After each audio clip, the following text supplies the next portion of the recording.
नमस्कार। आज है होलिका दहन, एक सांस्कृतिक और धार्मिक पर्व। भारत एक विविधताओं से भरा देश है जहां अनेक त्यौहार उत्साहपूर्वक मनाए जाते हैं।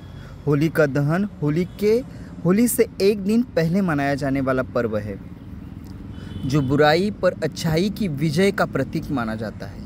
यह त्यौहार हिंदू धर्म की पौराणिक कथाओं से जुड़ा हुआ है और इसे भारत के विभिन्न हिस्सों में अलग अलग तरीके से मनाया जाता है। होलिका दहन की कहानी हिरण्यकश्यप और उसके भक्त पुत्र प्रहलाद से जुड़ी है। हिरण्यकश्यप एक राक्षस राजा था जो खुद को भगवान मानता था और उसने अपने राज्य में भगवान विष्णु की भक्ति पर प्रतिबंध लगा दिया था।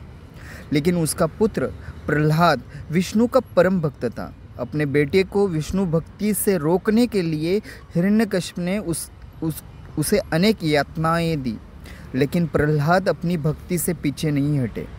हिरण्यकश्यप की बहन होलिका को यह वरदान था कि वह अग्नि में नहीं जलेगी, इसलिए उसने प्रहलाद को अपनी गोद में लेकर आग में बैठने की योजना बनाई।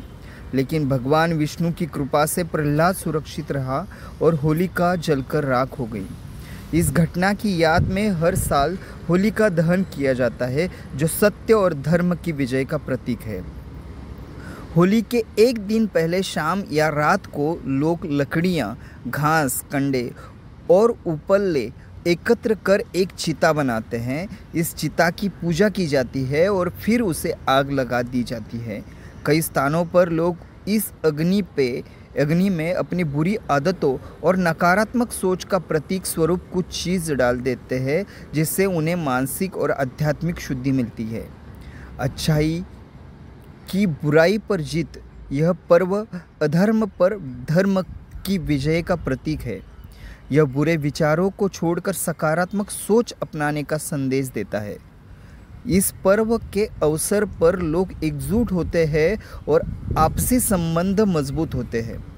होली का त्यौहार वसंत ऋतु की शुरुआत में आता है, जिसे किसान अपनी नई फसल के लिए प्रार्थना करते हैं। होली का दहन केवल एक धार्मिक पर्व नहीं है, बल्कि यह हमें जीवन में अच्छी मूल्यों की सीख देता है। बुराई पर अच्छाई की जीत उसका मुख्य संदेश है। इस दिन हमें अपने मन से नकारात्मकता, अहंकारता और कटुता को दूर कर एक नए और सकारात्मक जीवन की शुरुआत करने का संकल्प लेना चाहिए। होलिका दहन के अगले दिन रंगों की होली खेली जाती है, जो आनंद और उमंग से भरी होती है। धन्यवाद।